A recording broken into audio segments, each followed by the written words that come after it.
Pada suatu hari, Iblis datang menggoda Nabi Allah Idris alaihissalam. Dan pada ketika ini cerita Nabi Idris kena goda dengan Iblis. Jadi ini serius tuan. Jadi Nabi Idris alaihissalam sedang jahit baju pada ketika tu. Setiap kali Nabi Idris tu menjahit baju, tak kala Nabi Idris tu memasukkan jarum jahit tu, masuk kemudian tarik semula, Nabi Idris akan membaca tasbih subhanallahi wa bihamdihi. Nabi Idris kan seorang tailor kan, yang kita sebutkan pada cerita-cerita yang awal tu. Jadi Iblis datang disguise as a human lah. Datang, dia was-waskan Nabi Idris, nak goda dengan soalan yang bukan-bukan. Dia tanya dengan Nabi Idris, dia bawa telur sebiji telur lah. Dia kata, Allah Ta'ala berkuasa tak untuk masukkan dunia ni dalam kulit telur? Macam gitu lah lebih kurang. Kan soalan meripik meraban lah macam itu kan.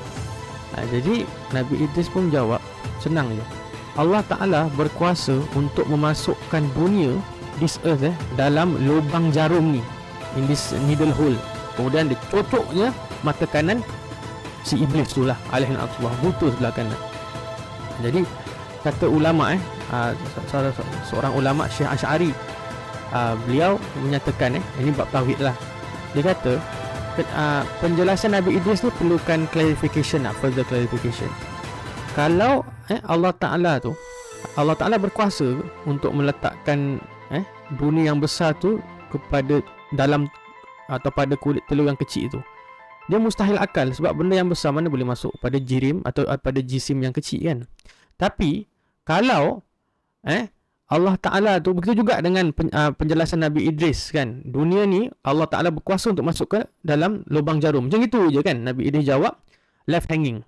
Jadi kalau diperincikan, maksudnya Allah berkuasa untuk reduce the size of a big object. A bigger object to become small enough to enter another small object gitulah. Allah berkuasa, is possible. Sebab segala yang mungkinat, kainat tu harus bagi Allah Ta'ala tu untuk menjadikan atau mentiadakan. Gitu juga untuk membesarkan ke mengecilkan dan sebagainya. Jadi kenapa Nabi Idris tidak menjelaskan cara terperinci dengan Iblis kan? Dia cakap macam itu, macam quite ambiguous, cocok matanya si Iblis. Sebab Iblis tu dia inat, dia degil, dia tu provokasi saja datang nak menganjing. Kalau bahasa kita tu datang nak menganjing, provoke Nabi Idris dengan soalan yang bukan-bukan, was-was. Jadi jawapan untuk orang yang suka buat provokasi macam ini, cocok mata dia, berambus keluar. Kita pun macam itu zaman sekarang kan, kita banyak orang provoke dengan soalan yang bukan-bukan. Jadi kita tak payah layan. Tapi jangan sampai kita cocok mata dia dengan apa-apa yang kita ada kalau tengah makan. Orang datang, Aina Allah, mana Tuhan? Kau tanya soalan yang macam meripik meraban gini. Macam dia tak tahu kenapa dia hilang Tuhan dia, tanya mana Tuhan. Kau pula tengah makan roti prata ke murtabak dengan garpu tu, kau nak cocok dia. Jangan kan, tak payah. Kena tangkap polis pula kan.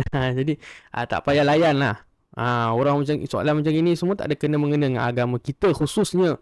Tak ada manfaat pun kan. Sebab akal yang terbatas, a limited mind cannot comprehend the creator. We are created being. How are we able to comprehend the creator, the mighty creator? Betul tak? Kita ada limit, so kita tak payahlah fikir yang bukan-bukan, fikir jauh-jauh. Jadi ada dua hadis yang saya nak share lah, berkenaan dengan menolak was-was, macam doubt lah gitu kan, all this kind of whisper lah gitu. First tu daripada Sayyidina Abi Hurairah radhiyallahu anhu. Beliau meriwayatkan hadis daripada Nabi SAW.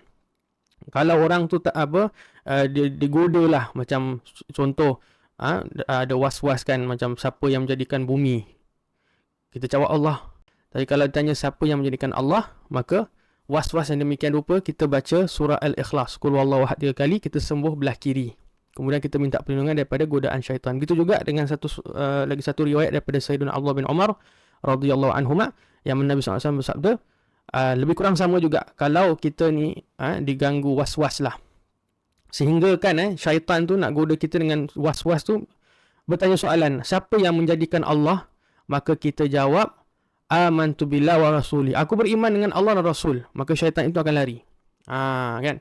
Jadi kita ni kata muallif Aqidatun Najin, kita Aqidatun Najin beliau menyatakan was-was ni kita jangan layan. Kita carry on with our daily affairs and we busy our mind with something more beneficial lah. Do not entertain that was-was. Kalau kita entertain that was-was, kita tergolong orang-orang yang kurang akal. Sebab syaitan ni, dia was-was ni dia nak corrupt kita punya mind, dan dia nak corrupt kita punya mind lah and our agama.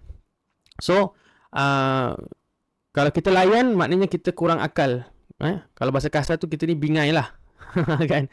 Dan kedua, menunjukkan kita ni kurang agama. Maksudnya kita harus belajar lagi lah ilmu akidah, ilmu tauhid, sifat 20 dengan sempurnanya lah. Sehingga kita ni tidak termakan dengan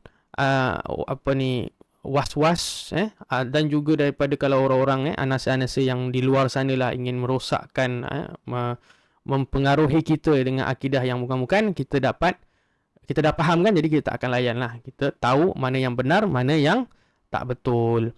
Kemudian ada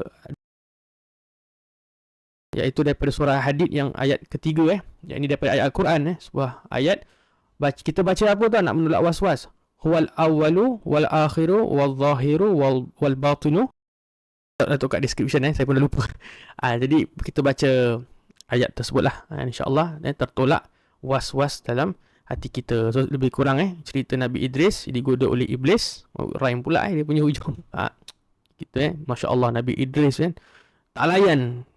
Dia tak layan godaannya si iblis tu, datang nak mengkacau, nak mengacau, nak menganjing. Jadi dia kata dah. Macam itu juga kita. Kalau ada was-was dalam hati kita atau orang datang nak kacau kita dengan perkara-perkara yang tidak-tidak, kita jangan layan. Kita buat bodoh sudah. Kan? Dan moga-moga Allah Ta'ala peliharalah keimanan kita. Wallahu ta'ala ala wa alam bisawab.